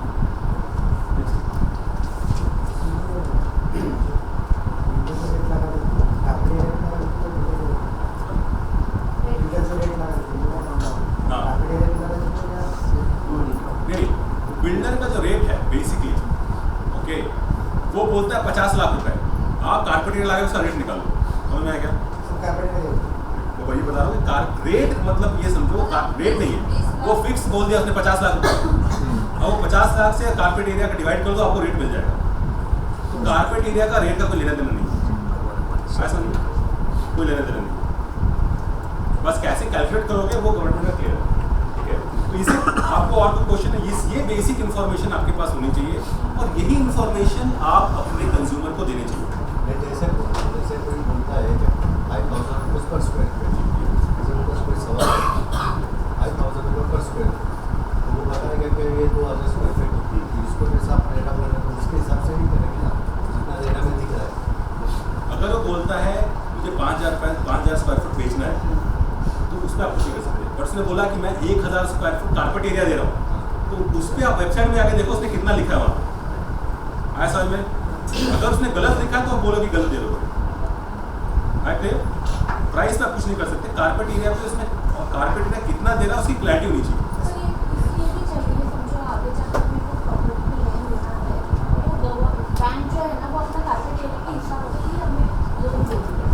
ऐसा नहीं है बट यस आप इस तरह से समझो कि 500 स्क्वायर फुट की प्रॉपर्टी मुंबई में क्या कॉस्ट होगा, 1 करोड़ भी हो सकता है, राइट ना। पुणे में क्या कॉस्ट है 50 लाख रुपए। इसका मतलब क्या कि बैंक वैल्यूएशन करेगी मुंबई में तो क्या उसको 50 लाख रुपए देंगे, ऐसा समझ में। तो स्क्वायर फुट से कोई लेना देना नहीं वैल्यूएशन का। उस जगह पे कितनी प्रॉपर्टी का रेट चल रहा है एरिया वाइज, उस पर क्या डिमांड चल रहा है, उस पर वैल्यूएशन होती है। आप 1000 स्क्वायर फुट गाँव में बना लो तो उस पर 10 लाख रुपये कोई नहीं देगा, right clear. Value of the property defines कि आपको लोन कितना मिल रहा है, वही मैं नेक्स्ट बता। क्योंकि आप लोगों को समझाओगे तो नेक्स्ट क्वेश्चन आएगा, अरे मुझे लोन कितना मिलेगा, मेरे को कितना मिल सकता है। एक सिंपल सा कैलकुलेशन बताओ, जितनी उसकी सैलरी है उसको डिवाइड कर दो 50 से, तो 20 लाख की सैलरी है डिवाइड की 10,000 मल्टीप्लाई बाय 1000 कितना हुआ, 1 लाख 10 लाख हुआ ना, 10 लाख राइट। उतना ही लोन उसको मिलेगा और 20 साल एक एवरेज बताओ। आप फट से कस्टमर से पूछोगे आप बताओ कितना लोन मिलेगा, मेरी सैलरी 50,000 है तो मुझे 25 लाख का लोन मिलेगा। Simple calculation. तो अगर उसने बोला है कि मुझे प्रॉपर्टी 1 करोड़ की खरीदी है तो बोलेगा कितना मिलता है, 40,000। और फिर क्या, फिर अपने लोन के ऊपर आप अपनी वाइफ का ऐड कर सकते हो, अपने फादर का ऐड कर सकते हो, ब्रदर का भी ऐड कर सकते हो। तो वाइफ और फादर ये 3 चीज़ें मिलके टोटल, सपोज मेरे को प्रॉपर्टी खरीदनी है 50 लाख, मेरी सैलरी है 50 लाख, तो मुझे कितना मिला 25,000। मेरी वाइफ की सैलरी है 20,000 तो मुझे कितना मिला 10, तो वो मुझे 35। और मेरे पिताजी जो है वो करते हैं 30,000, कितना मिला 15। मैं तीनों मिलकर प्रॉपर्टी खरीद सकता हूँ, समझ क्लियर। तो अपनी प्रॉपर्टी का 50% जो उसके हाथ में, और भी बहुत से कैलकुलेशन है। जैसे एग्जाम्पल के लिए सिंपल कैलकुलेशन है, अगर वो 40,000 की उसकी सैलरी है, उसमें 10,000 लोन दे देता है, तो 10,000 लोन निकाल दो, कितना बचा 30,000 रुपये, उसको अदा करो, बताओ। 2 कैलकुलेशन याद रखो।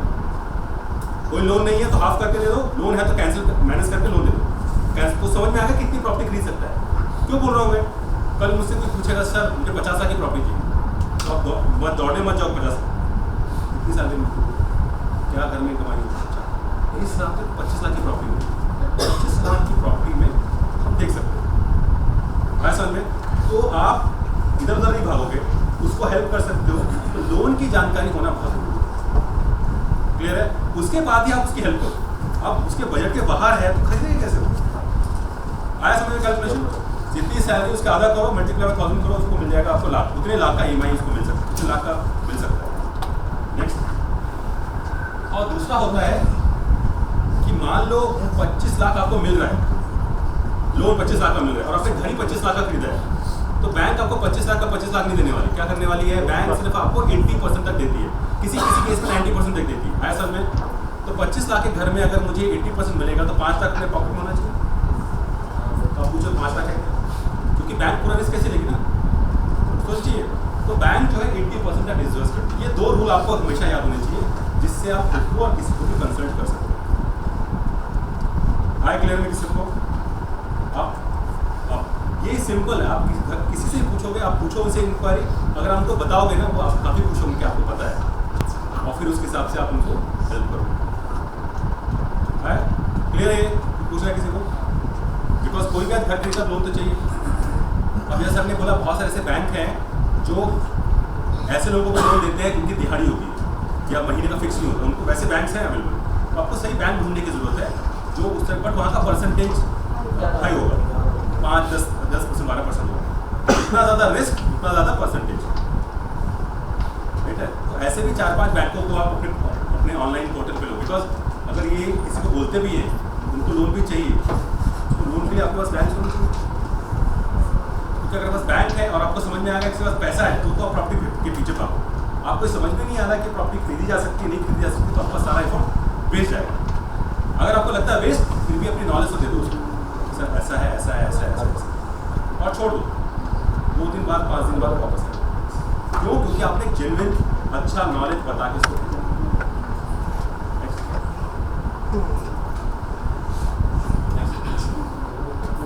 डॉक्यूमेंट्स है,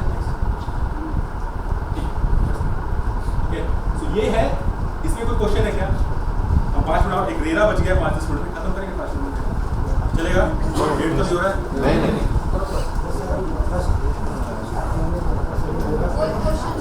हाँ मैं भागा नहीं जाऊँगा, जब तक आप बैठे हो ना मैं बैठा रहूँगा, मेरे को भागने की जल्दी नहीं है। सर ये प्रोजेक्ट तो आज अच्छा लगा तो पता नहीं चला टाइम कब गया। Thank you very much.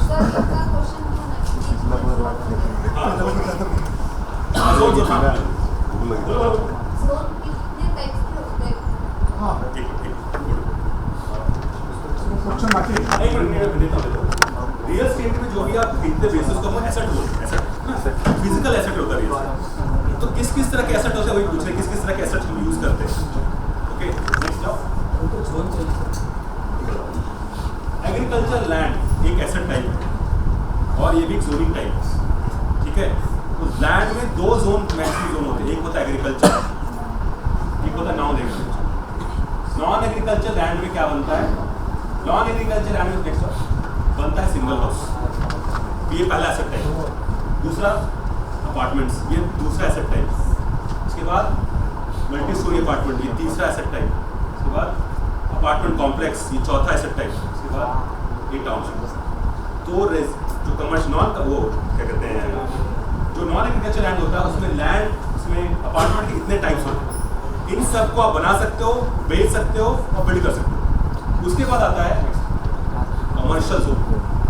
Commercial zone में क्या कर सकते हो, कमर्शियल ऑफिस बना सकते हो, इंडस्ट्रियल शेड बना सकते हो, नेक्स्ट रिटेल कॉम्प्लेक्स बना सकते हो, शॉप्स, नेक्स्ट शॉपिंग मार्केट बना सकते हो। आया समझ में, राइट। तो ये होता है कमर्शियल। नेक्स्ट फिर होटल जोन होता है, अगर कभी होटल, कमर्शियल होटल में आता है, बट होटल जोन अगर है तो आप उसमें होटल बना सकते हो, नेक्स्ट रिजॉर्ट बना सकते हो।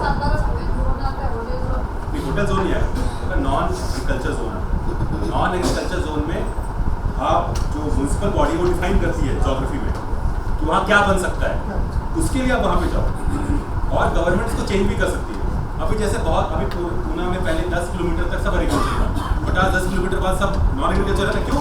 हर 5 से 10 साल में गवर्नमेंट आकर के अपना जोनिंग चेंज करती है बेस्ड ऑन आपका रिक्वायरमेंट क्या है। आया समझ में। तो होटल जोन किया जा सकता है, जिसमें आप होटल्स बना सकते हो, बट ये कमर्शियल जोन में आता है। तो hotel, resort, holiday homes, next फिर एसईजेड, ये एक जोन होता है। जैसे हिंजेवाड़ी क्या है, एसईजेड स्पेशल इकोनॉमिक जोन। यहाँ घर बना सकते हो, ऑफिस बना सकते हो। नेक्स्ट जैसे ये अफ्रीका का जोन है जो 12,000 एकड़ में है, ओके, और इसमें सब कुछ अवेलेबल है। नेक्स्ट ये दुबई का जोन है। नेक्स्ट ये भी एक जोन है, क्या कहते हैं उसको, स्पेशल इकोनॉमिक जोन। आया समझ में zoning clear. Agriculture, non agriculture, non agriculture में रेजिडेंशियल, कमर्शियल, होटल्स और रेसिडेंट। उसके बाद डिफेंस का भी हो सकता है, ओके। उसके बाद ऐसा ग्रीन एरिया हो सकता है, या कुछ नहीं बना सकते उसमें। तो मल्टीपल जोनिंग हो सकती है, बट ये बेसिकली आपकी जोनिंग और एसेट टाइप क्या क्या बना सकते हो, क्लियर है। यही पूरा रियल स्टेट है, इसी में ही आप सब घूमते रहोगे।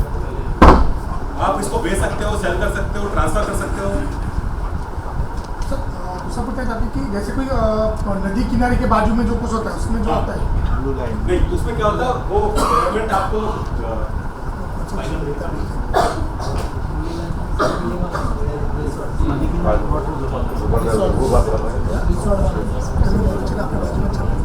वो जोनिंग फ्लड लाइन डिसाइड करती है। फ्लड लाइन क्या है, कितने दूर तक आप बना सकते हो, नहीं बना सकते हो, ठीक है। तो आप एक काम करो, एक मिनट, आप जा सकते हो किसी भी म्यूनसिपल बॉडी में जहाँ पे आपके पूरा चार्ट मिलेगा, उस चार्ट में जोनिंग लिखी रहती है कहाँ कहाँ पे। वो अगर आप देखते हो तो क्लियर आइडिया रहता है क्या जोन किस लिए यूज होगा। बट इसी तरह के जोन होते हैं, मतलब ब्लू जोन में जो आता है तो उसके अंदर मतलब क्या क्या बना सकते हैं, उसमें कुछ क्या कुछ भी नहीं कर सकते। मैं वही बताने की कोशिश कर रहा हूँ कि वो म्यूनसिपल क्या बोलते हैं, जो म्यूनसिपल बॉडी होती है वो डिफाइन करती है क्या बना सकते हैं, नहीं बना सकते। अक्रॉस द इंडिया जो मैंने बोला वो सब जगह मिलेगा। अब कहीं पर रेड जोन कुछ और हो सकता है, ब्लू जोन कुछ और हो सकता है, बट ये जो है आपको सब जगह मिलेगा। समझ में आपको? ओके, अभी मैं नेक्स्ट 10 मिनट में रेरा खत्म करूंगा। ये इंपॉर्टेंट इसलिए है क्योंकि अगर आपको रियल एस्टेट में काम करना है तो रेरा जानना जरूरी है। और आपको बेसिक बताऊंगा, बस बेसिक। नेक्स्ट, सो रेरा जो है 1 मई 2017 को इम्प्लीमेंट हुआ। महाराष्ट्र में अभी 5 साल पूरे होने वाले हैं उसको। अभी क्या चल रहा है 2022, 5 साल पूरे हो जाएंगे। तो 1 मई को 2017 को हम रेरा डे बोलते हैं। उसमें पूरे इंडिया में इम्प्लीमेंट हुआ। रेरा जो है वो है सेंट्रल लॉ मतलब गवर्नमेंट ऑफ इंडिया ने बनाया, बट इसको इम्प्लीमेंट कौन करता है? स्टेट्स, क्योंकि जो लैंड है वो कौन सा सब्जेक्ट है? लैंड जो है स्टेट सब्जेक्ट है, ऐसा में। तो कभी भी गवर्नमेंट की, स्टेट गवर्नमेंट की फाइट होगी रेरा के साथ, हमेशा रेरा जीतेगा।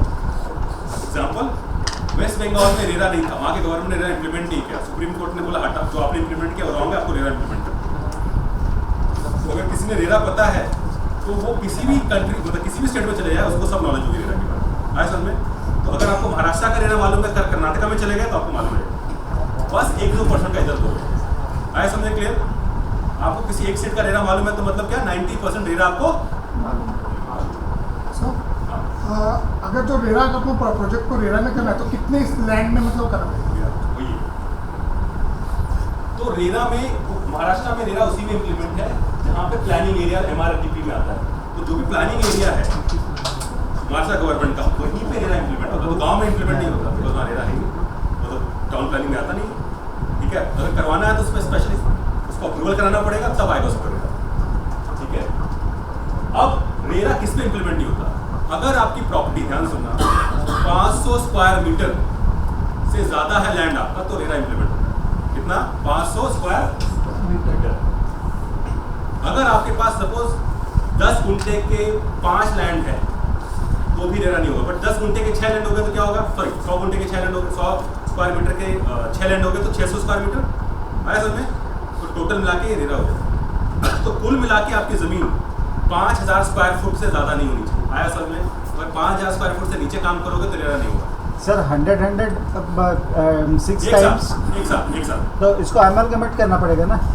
अगर अमलगमेट करके भी हुआ, साथ में होगा ना। अगर एग्जांपल के, अगर सपोज महाराष्ट्र गवर्नमेंट बोलता है कि 500 स्क्वायर फुट के ऊपर रेरा लगेगा, तो आप एक 500 स्क्वायर फुट को 100 में डिवाइड कर दोगे, बोलोगे रेरा नहीं लगेगा, मतलब 600 स्क्वायर फुट को। तो एक साथ अगर आपकी जमीन है 500 स्क्वायर फुट से ज्यादा, तो आपको रेरा लगेगा, समझो इस बात। और अगर एक नाम के अंदर है तो पक्का लगेगा। एंड रेरा कितने फ्लोर के ऊपर या कितने यूनिट्स के ऊपर? और किसी भी डेवलपर को 8 या 8 से फ्लैट ज्यादा बनाए हैं तो ही रेरा लगता है, या दोनों में से कोई। एग्जाम्पल, अगर एक डेवलपर ने 9 फ्लैट बनाए हैं और उसका एरिया 400 स्क्वायर मीटर है तो रेरा लगेगा क्या? लगेगा। 9 फ्लैट से ऊपर है। अगर किसी का 600 स्क्वायर फुट का एरिया है और 7 फ्लैट है, लगेगा क्या? लगेगा 600 स्क्वायर फुट। दोनों में से कोई भी होगा तो आपका रेरा नंबर। इसमें हाइट वाइट कुछ नहीं, आया समझ में आपको? सर लगभग 2 गुंठा जमीन के अंदर जब बनाते 8 से 9 फ्लैट तो रेरा 9 फ्लैट हो गया। हाँ। 8 से ज्यादा हो गया, रेरा लग गया। 8 से कम हो गया तो नहीं लगेगा। उसका साइज कितना, उसके ऊपर इम्पोर्टेंट है। छोटा बड़ा फ्लैट चाहिए, छोटा बड़ा चाहिए। क्लियर है? इसीलिए अभी 90% डेवलपर जो है सब रेरा में आ जाते हैं। 8 फ्लैट तक रेरा नहीं लगेगा। 8 फ्लैट तक रेरा लगना नहीं लगेगा। क्लियर? तो अगर कोई बोलता है इसमें रेरा क्यों नहीं है, तो आप देखो 500 स्क्वायर फुट से कम है क्या, 8 फ्लैट से कम है क्या, रेरा नहीं है।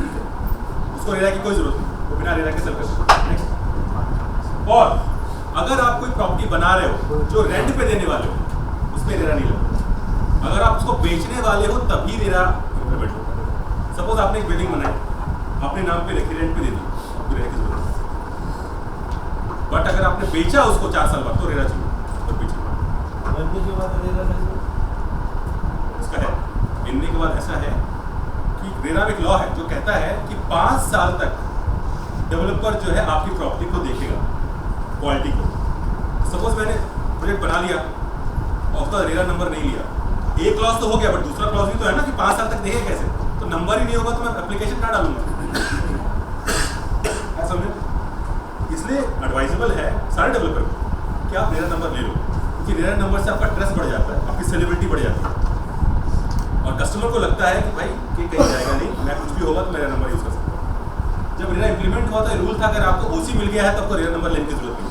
बट बाद में ऐसा हुआ कि ओसी मिलने के बाद प्रॉपर्टी में प्रॉब्लम आ गया, सप्लाई में प्रॉब्लम आ गया, तो मैं कहाँ जाऊँ? तो गवर्नमेंट ने बोला कि रेरा नंबर ले सकते।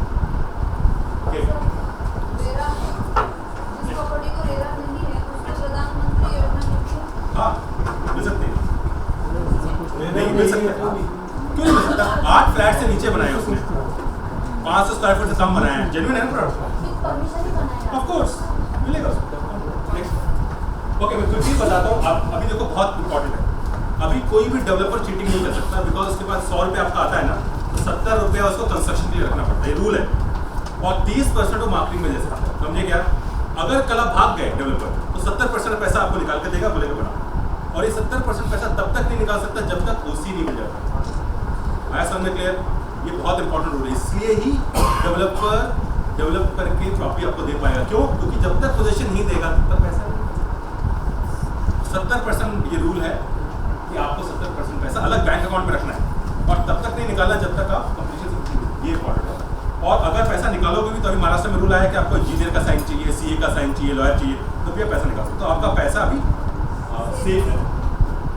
5 साल तक कुछ भी चीज़ मेजर होता है तो डेवलपर देखेगा, और नहीं देगा तो पेनल्टी लगेगी उसको, ठीक है?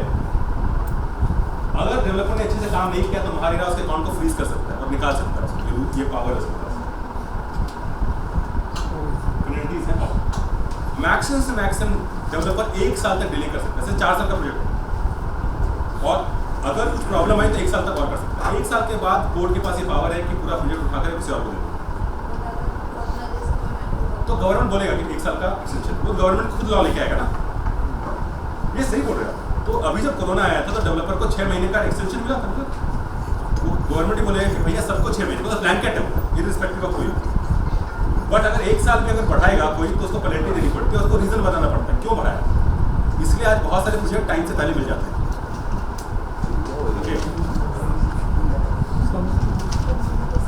अब ये सबसे इंपॉर्टेंट है, आप ध्यान सुनो एक मिनट, सबसे इंपॉर्टेंट, आप कल प्रॉपर्टी बेचोगे, अगर आपने कोई गलत इंफॉर्मेशन दी कस्टमर को और कस्टमर ने बाय कर लिया और बाद में वो इंफॉर्मेशन सही नहीं हुई, तो कस्टमर पूरा पैसा वापस ले सकता है विद इंटरेस्ट। इसका मतलब ये हुआ कि आप कोई भी गलत इंफॉर्मेशन दोगे तो कस्टमर के पास पावर है, आप पैसे के साथ साथ इंटरेस्ट मिलेगा।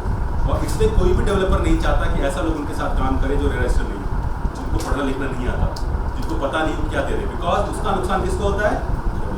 ये रूल है, बनाया गया। कोई भी गलत इंफॉर्मेशन आप और उसके मार्केटिंग वाले भी दे देंगे तो भी गलत है और पेनल्टी लग सकती है। तो गलत इंफॉर्मेशन देना कस्टमर को, ये पेनल्टी के लायक। सर बट ये रूल फॉलो होता है स्ट्रिक्टली? अगर कस्टमर चला गया कि आपने बोला था स्विमिंग पूल दे रहे हो, नहीं दे रहे हो, ये आफ्टर रेरा मैंने से जितने भी ब्रोशर देखे ना, जो लिखा है ना वो देना ही पड़ता है। वही बोल रहा हूँ। और पहले कैसे ये देंगे वो देंगे बोलते थे, तो ये रेरा, जब ये ब्रोशर देखोगे ना उसमें रेरा नंबर होगा, इसका मतलब क्या? वो आपने गवर्नमेंट को सबमिट कर दिया कि ये देने वाला हूँ, सबमिट कर दिया, देना पड़ेगा।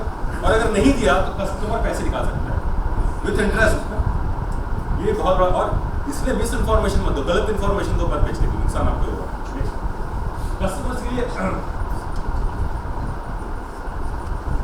बताया मैंने, ओके। यहाँ पे क्या है कि एक नया रूल है कि प्रोजेक्ट बेचते बेचते आपको सोसाइटी जो है, जब भी 51% लोग प्रॉपर्टी खरीद लेते हैं तब तो आपको सोसाइटी बनानी पड़ती है। पहले क्या था कि पूरा प्रोजेक्ट बन गया, बिक गया, उसके बाद भी सोसाइटी नहीं बनती थी। अभी गवर्नमेंट का रूल है कि जैसी 51% प्रॉपर्टी बिकी आपको सोसाइटी बनानी पड़ेगी। क्यों बनानी पड़ेगी? कुछ क्योंकि डेवलपर चला गया तो संभालेगा कौन? सोसाइटी। इसलिए जैसी प्रॉपर्टी बिकी 51% सोसाइटी बना दो और कोई भी मेजर डिसीजन को सोसाइटी को इन्वॉल्व करो।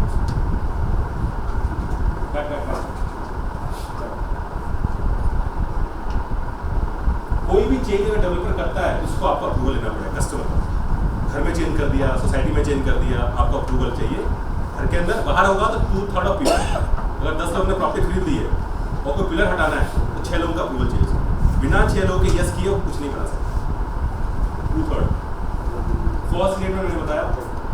सबसे इंपॉर्टेंट, अगर डेवलपर ने डिले किया तो उसको जो भी बैंक रेट है प्लस 2% उसको इंटरेस्ट देना पड़ेगा। कितना बैंक रेट होता है? 6%, उसके ऊपर 8%। अगर आपने पैसे डिले दिए तो आपको कितना देना। ये एक यूनिवर्सल लॉ बनाया है। अगर डेवलपर ने 3 महीने डिले किया तो उसको 6% रेट, जो भी बैंक का रेट चल रहा है SBI का, प्लस 2%, वो आपको ऑटोमेटिक देना पड़ेगा। और अगर आपने डिले किया तो आपको देना पड़ेगा। इन केस डेवलपर बोल सकता है कि आप मत दो, वो भी कर सकते हैं। अगर आप चाहते हो तो डेवलपर को देना पड़ेगा। 8% तक जो है, पहले क्या था 10%, 12%, 15% कुछ भी होता, अभी सिर्फ यूनिवर्सल 8%। अगर अब बात आती है कि अगर आप रियल एस्टेट कंसल्टेंट हो तो आप रेरा पर रजिस्टर कर सकते हो, 5 साल के लिए वैलिड होता है। आप प्रॉपर्टी फॉर्म करके बना सकते हो, कंपनी करके बना सकते हो। उस बनाने के बाद आपकी ये ड्यूटी है कि कोई भी मिस इन्फॉर्मेशन आप दोगे नहीं, कोई भी बिना रेरा का प्रोजेक्ट आप सेल नहीं कर सकते। और अगर आपको पकड़ा गया तो आपको 10,000 रुपये पर डे के हिसाब से फाइन पड़ सकता है, 10,000 रुपये पर डे के हिसाब से फाइन पड़ सकता है। रीसेल तो कर सकते हैं ना, पुराना जैसे कंप्लीशन है या 15 तो रेरा जो है रीसेल में और रेंटल में नहीं है। कोई भी रीसेल प्रॉपर्टी हो तो कर सकते हो। ऐसा में हाँ तो फेरा हो जाएगा। जैसे वो वाला फैमिली और ये वाला फैमिली कंबाइन करके तो मेरे डॉक्यूमेंट 2 बनने चाहिए या एक?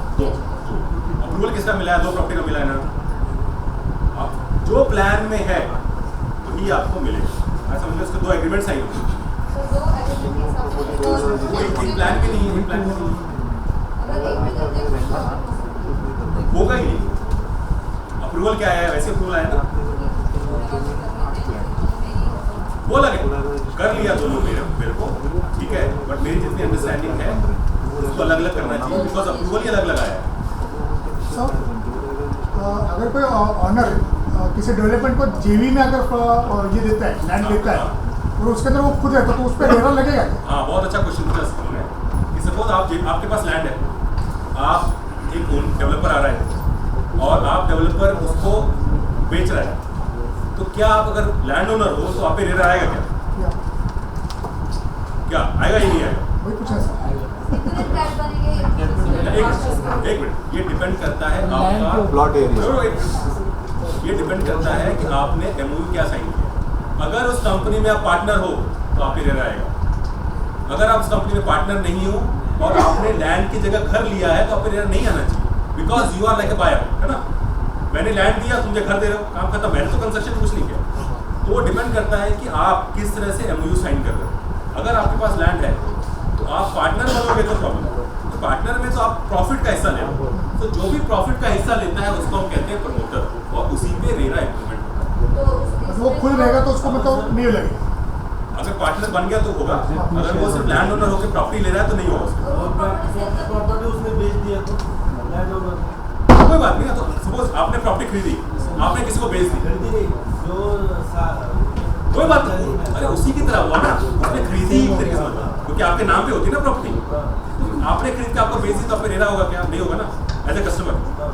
सेम है, उसके पास डेवलपर जब उसको प्रॉपर्टी देता है उसके नाम पे लिखता है ना प्रॉपर्टी, नाम पे लिख दी तो उसका उससे सेल कर सकता है, उसके लिए क्यों नहीं पड़ता? वो एज ए कस्टमर है।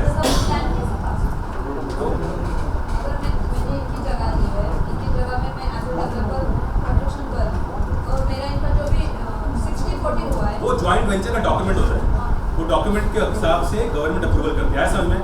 वो ज्वाइंट वेंचर में मैं लैंड ओनर हूँ और मैं आपको प्रॉपर्टी दे रहा हूँ बनाने के लिए, मुझे 40 फ्लैट दे दो, खत्म कर, ठीक है, बस ये एमओयू साइन होता है, जे भी होता है, उस पर बना सकते हैं। रिकंस्ट्रक्शन का भी सेम है, ठीक है। तो रियल एस्टेट कंसल्टेंट बनना है तो एक तरीका ये है कि आप खुद का लाइसेंस ले लो। दूसरा तरीका है जिसके पास लाइसेंस है और जिसके पास मार्केट है उसके साथ जुड़ जाओ, ओके, ठीक है। अगर वैसा करते हो 2-3 साल बाद अपना बिजनेस करना शुरू करोगे तब अपना लाइसेंस लो और अपना काम शुरू करो।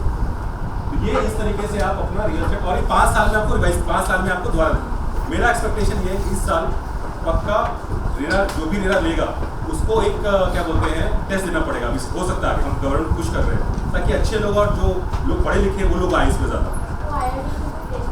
आईडी का टेस्ट होता है, बस नेक्स्ट खत्म हो गया है, आपको ज़्यादा टाइम लूँगा।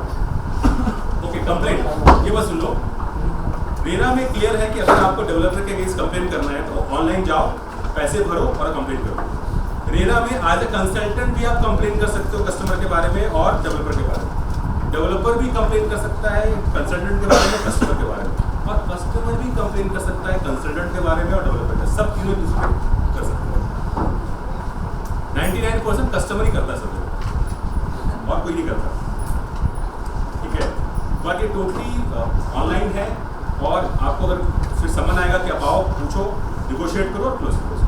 और कहीं कहीं पे पेनल्टी आपको दे दी जाती है कि भाई इतना पैसा भरो नहीं तो लाइसेंस कैंसिल करो।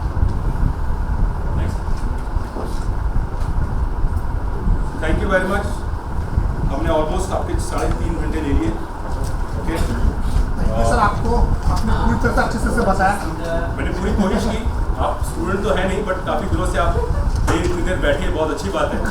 और समझा इसका बेसिक एक चीज़ मैं कहता हूँ कि ये नॉलेज आपको आज के बाद हेल्प करेगी दूसरों को हेल्प करने में, वो सबसे इम्पोर्टेंट है। प्लस आप अगर बिजनेस करोगे तो थोड़ा जो नॉलेज है वो कर सकते हो। इसके साथ साथ जैसे मैंने सर को बोला कि हमारा एक ऑनलाइन प्रोग्राम है जो इंग्लिश में है, वो हम फ्री में दे रहे हैं। उसको कंप्लीट करने के बाद IRFA को सर्टिफिकेट देता है, उसका नाम है रियल स्टेट ब्रोकर सर्टिफिकेट। करेंगे सर के साथ, वो हमारा इंटरनेशनल है, हिंदी में भी मराठी में निकालेंगे। तो जिसको भी इंग्लिश समझ में आता है उसको ओप्रो एक्सेस देगा, वो पढ़ करके वो सर्टिफिकेट ले सकता है। ओके, जो मैंने यहाँ बताया है उसका उससे 5 गुना ज़्यादा है। और बहुत सारी चीज़ें हैं जो आप पढ़ सकते हो, टाइम्स लेके पढ़ सकते हो। बट जैसे अपने सर ने बोला, कोशिश करेंगे कि नेक्स्ट 2-3 महीने में हम हिंदी में और हमारा लोकल लैंग्वेज में भी वो कंटेंट निकाल पाएँ और वो आप लोगों को दे पाए। अभी जो कंटेंट है वो इंग्लिश में है, वो एक्सेस आपको करीब 3000 का प्रोग्राम है, बट आज के लिए सबके लिए फ्री है। आप कल आपसे पूछेगा कोई कि क्या पढ़ाई की, सर मैंने सर्टिफिकेट किया है, मैंने पढ़ाई की है इसको आने के लिए। ये आपका कॉन्फिडेंस ही बढ़ाएगा, मेरा कॉन्फिडेंस नहीं बढ़ाएगा। ये जब आप क्या कहते हैं, एक सर्टिफिकेट तो पार्टिसिपेंट सर्टिफिकेट दे देंगे, और दूसरा जब ऑनलाइन आपका ऑनलाइन एग्जाम है, वही एग्जाम दो, सर्टिफिकेट ऑनलाइन करना है, सब कुछ ऑनलाइन। सर्टिफिकेट आप डाउनलोड करो और अपने CV पे अपने पोर्टफोलियो लिखो, certified RERA real estate consultant by IRFA। मैं भी भाग नहीं रहा हूँ, अगर किसी को कुछ क्वेश्चन है 5 मिनट के लिए तो पूछ सकता है, और फिर हम नेक्स्ट 5 मिनट के लिए पूछेगा, फिर हम जा सकते हैं। सर आपका सर्टिफिकेट आप रेरा जिसमें देने वाले क्या सर? आपका जो सर्टिफिकेट जो है इसका, ये आप रेरा प्रोजेक्ट में देने वाले सर, ताकि आपके नाम पे शायद हम भी ओप्रो से देंगे। बट रेरा का इतना नाम है, IRFA का इतना नाम है कि जिस डेवलपर के पास जाओगे तो समझ में आएगा कि आपने पढ़ाई की है। उन्हें महाराष्ट्र में बहुत नाम 100% सर, बनना ही चाहिए। क्यों नहीं बनना चाहिए? बिल्कुल बनना चाहिए। अरे बिल्कुल, आप लीगल के 20,000 रुपये लेते हो, 1 लाख में बनाओ, क्यों नहीं?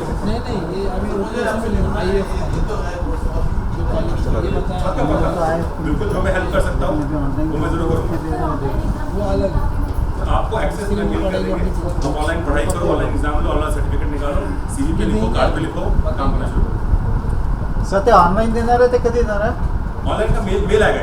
ओके, ऑनलाइन एक्सेस है क्योंकि इंटरनेट नहीं है, उसमें आप लॉगिन मैं मेल भेज दूंगा, उसमें आप कर सकते। कोई भी प्रॉब्लम आएगी सर से पूछो, आपको हेल्पलाइन मिलेगा, उसमें आपको बता दिया जाएगा। वो इंग्लिश में है, वो एक इम्पॉर्टेंट चीज़ है। मराठी में हमारे पास आया नहीं है, हिंदी में आया नहीं है। 100% सब कुछ MBA PhD हाँ हमसे ले सकते हैं, हम ऑनलाइन जाके। हमारे वेबसाइट है IRF ग्लोबल मैनेजमेंट स्कूल, एक वेबसाइट है हमारा, IRF global management school. Live झालं ना मग?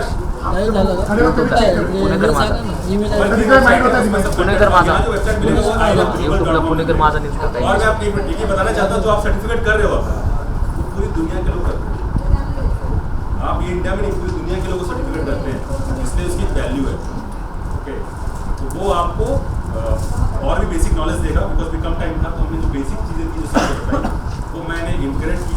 मुझे क्या फ़ायदा है? मुझे ये फ़ायदा है कि कल अगर आप प्रोफेशनल बोले, दूसरों को हेल्प किया, इसलिए तो इंस्टीट्यूट बनाए इसलिए कि हम लोगों को और प्रोफेशनल बनाए और इस पूरे इन्वायरमेंट को और अच्छा करें। इसलिए एक पार्ट मेरा जो मैंने कर लिया, अभी नेक्स्ट पार्ट आप करना शुरू करो, ठीक है? ये प्रोग्राम आपके बच्चे भी कर सकते हैं, आपकी फैमिली का कोई भी मेंबर कर सकता है। ओके, और जो सर्टिफिकेट मिलेगा उससे आप सर के साथ और भी काम कर सकते हैं। और कोई क्वेश्चन किसी का? Any question? Good, thank you very much.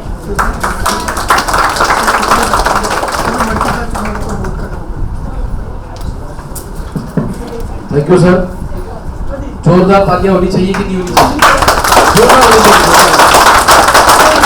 Thank you sir, आपने हम लोगों को बहुत ही अच्छा मार्गदर्शन किया है, अच्छी चीज़ें बताई है, जो लेके ये नॉलेज लेके हम लोग हमारे लाइफ में आगे बढ़ सकते हैं, हमारा करियर बना सकते हैं। और जो लोग हमारे साथ जुड़ने जा रहे हैं, जिनको हमारे से प्रॉपर्टी खरीदी करनी, उनको भी हम लोग फंसने से बचा सकते हैं।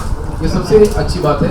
तो इतना अच्छा आपने सेशन दिया है, तो मैं हम सब लोगों की तरफ से, ओप्रो की तरफ से आपका तहे दिल से शुक्रिया अदा करना चाहता हूँ। और एक छोटा सा तो मैं रिक्वेस्ट करूंगा अंबेडकर मैडम आप आगे आइए। आप दे देंगे सर।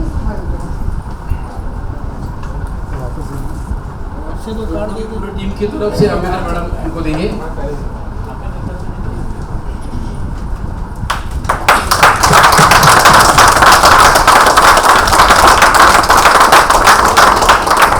अब जिन भी लोगों को ओपड़ो के साथ IRF के साथ जुड़ना है, कुछ क्यूरीज है, आगे बढ़ना है, तो ओपड़ो से संपर्क करें।